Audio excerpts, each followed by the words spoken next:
kontrolin ni Carlos si Lynette sa pagtira ni Annalyn kasama ng mag-asawa.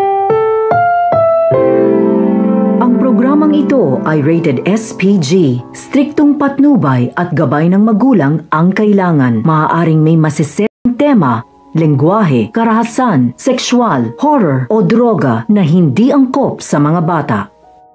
Tuloy na nga makakalipat si Annalyn sa bahay nila Doc Carlos. Sa halip na i-welcome siya ni Doc Carlos, ay parang medyo galit pa ito sa kanya. Madadamay kasi si Annalyn sa pagkagalit ni Doc Carlos kay Lynette matapos nga nitong sabihin at banggitin ang pangalan ni RJ sa kalagitnaan pa naman ng kanilang honeymoon.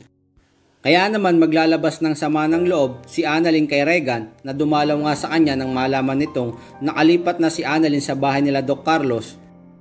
Samantala, kinaumagahan nga ay hindi pa rin napapatawad ni Carlos si Lynette. Dito na nga ipapaalam ni Carlos kay Lynette ang kanyang kondisyon na kung maipagkita daw itong si Lynette kay RJ ay kailangan kasama si Carlos. Nako Carlos, bakit hindi mo pa kasi bugbugin si Lynette nang matupad na nga ang wish ng lahat ng tagapanood na makita ang nakakulong? Samantala, ito naman si Mr. Lander Soler ay mukhang may masamang balak sa mga tanyag at lalong-lalo na nga kay Lolo Pepe at Giselle. Makikita kasing masama ang tingin nito sa matanda habang sila'y nasa isang restaurant lang. Pero makikita din ni Lolo Pepe na nakatingin sa kanya si Mr. Lander. Sana talaga matupad ang gusto ni Giselle na makasyoso si Mr. Lander para madali nitong mabawi ang Apex.